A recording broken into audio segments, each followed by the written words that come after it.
अभी हमारे साथ है गौरांग। सीमेंट के लिए कई सारे बड़े ट्रिगर्स भी थे और इंफ्रा का पुश और इलेक्शन ईयर्स, और ये तो काफी सुपर्ब नंबर्स हैं अल्ट्राटेक के। आप कैसे देख रहे हैं? प्रियंका, इस शो पर आमंत्रित करने के लिए और आप सभी को शुभ दिन हमारे तरफ से।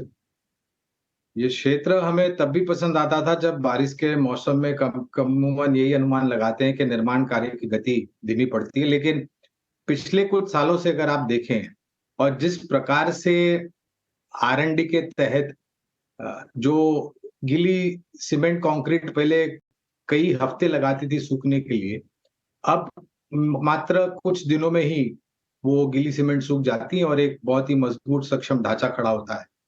और अगर आप तुलना भी करें, हर एक बारिश के मौसम में, जो 3 महीने का बारिश का मौसम होता है, तो पिछले वर्ष से इस वर्ष में भी जो सीमेंट बोरियों का आवागमन हुआ था, वो ऊपर की तरफ था।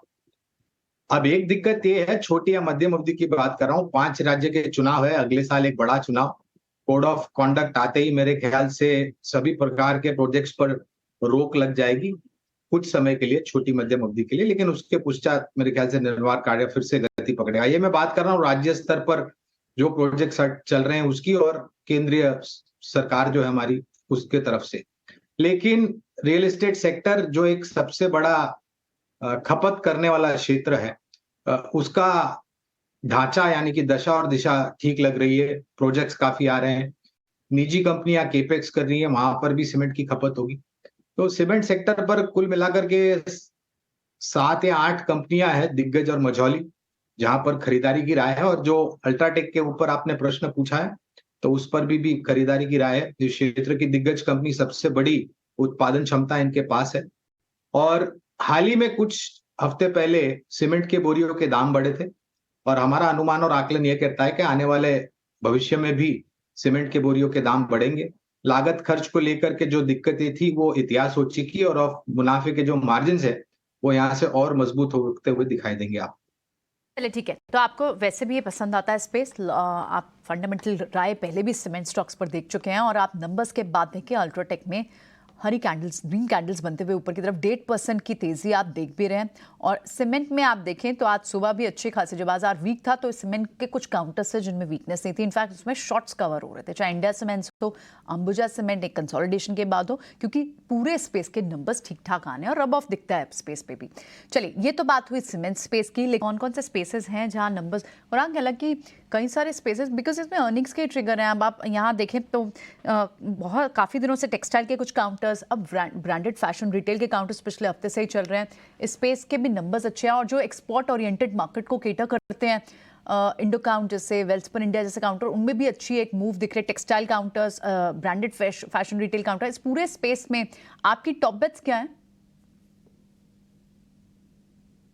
तो रेमंड्स सबसे प्राथमिकता के रूप में नाम आएगा, और इन्होंने कुछ समय पहले जो लिनन की एक बहुत बड़ी रेंज बाजार में उतारी थी, वो उपभोक्ताओं को काफी पसंद आई, और बहुत बड़ी मांग है यहाँ पर। रियल एस्टेट सेक्टर से भी जुड़ी हुई एक टेलविंड खबरें रेमंड्स के साथ जुड़ी हुई है।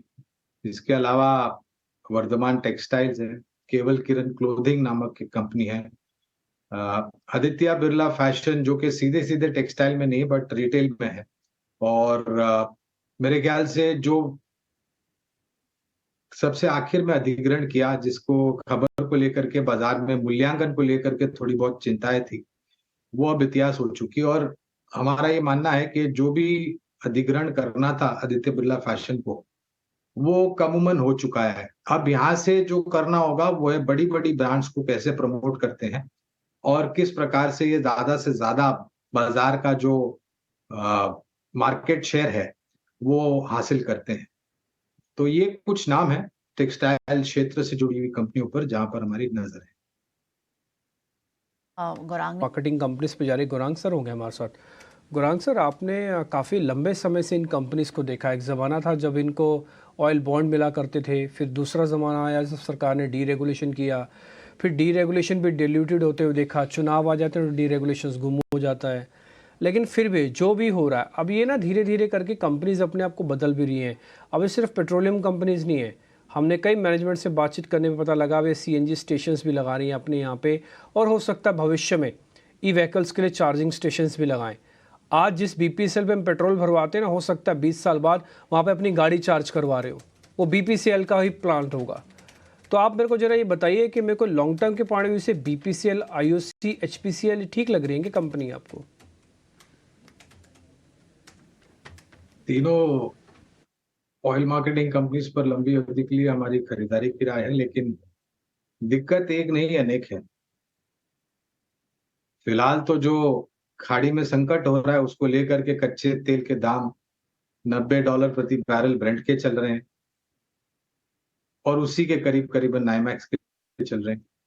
और अगर ये संकट और गहरा होता है और ईरान भी इसमें कूद पड़ता है तो ईरान दूसरा सबसे बड़ा नेचुरल गैस और कच्चा तेल उत्पादन करने वाला देश है और एक बहुत ही क्रूशियल ग्लोबल सप्लाई पाइपलाइन उनके ईरान के उधर से गुजरती है। वहां पर किसी भी तरह का रोक लगी या प्रतिबंध हुआ तो शायद संकट बढ़ सकता है। ऐसी परिस्थिति में और हमारे यहाँ पर दिक्कत ये भी है कि 5 राज्यों में चुनाव है इस साल के अंत तक और अगला साल एक बड़ा चुनाव। इस परिस्थिति में किसी भी तरह का ज्यादा बोझ या फिर भाव बढ़ाना पेट्रोल और डीजल के ऊपर प्रति लीटर थोड़ा बहुत मुश्किल लग रहा है। तो बोझ जो भरना पड़ेगा वो ऑयल मार्केटिंग कंपनीज या फिर सरकार को थोड़ा बहुत झेलना पड़ेगा। ये बात सही है, हर साल एक अच्छा खासा मोटा डिविडेंड सभी कंपनियां घोषित करती हैं क्योंकि सरकार सबसे बड़ी शेयर धारक है ऑयल मार्केटिंग कंपनीज और एक्सप्लोरेशन कंपनीज पर।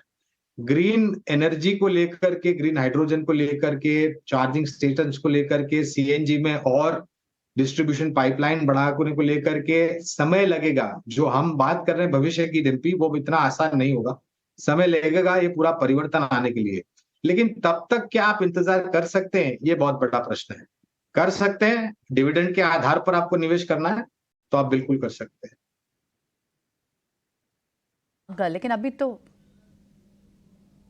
जहां तेजी से शॉर्ट्स कवर हो रहे हैं उसमें SRF जैसे स्टॉक्स का भी नाम है। लगभग SRF भी, क्योंकि केमिकल स्पेस में अच्छा एक दबाव देखा हमने, SRF भी काफी गिरा। दीपक नाइट्रेट जैसे स्टॉक्स भी अब चलना शुरू हुए। क्या SRF पे एक ट्रेड लेकर जाना चाहिए यहाँ से आदित्य? बिल्कुल, आपने काफी अच्छा ढूंढा है। SRF में एक बेस फॉर्मेशन बन रहा है और एक बड़े करेक्शन के बाद अब स्टॉक में अक्यूमुलेशन के साइंस देखने को मिल रहे हैं। तो 2254 में बाय करना चाहिए SRF को और स्टॉप लॉस लगाना चाहिए 2200 का। टारगेट रहेगा 2300 से 2400।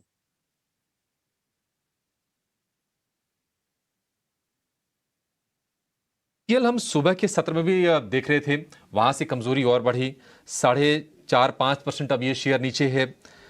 आदित्य, IGL इसमें क्या इसको कल के लिए भी लेके जा सकते हैं क्या, जिसके शॉर्ट की पोजीशन है? देखिए, IGL में आई डोंट नो किस न्यूज के हिसाब से इसमें इतनी बड़ी मूवमेंट आई है, तो मैं ऐसा कहूंगा कि आज ही एक बार स्क्वायर अप कर देना चाहिए सौदा। कल एक बार फ्रेश व्यू फिर से लेंगे क्योंकि आज ही 5% की गिरावट है और ये 490 से गिरा है, तो थोड़ा रिट्रेसमेंट हो सकता है। तो मेरा राय रहेगी कि आज एक बार मुनाफा बांध लेना चाहिए।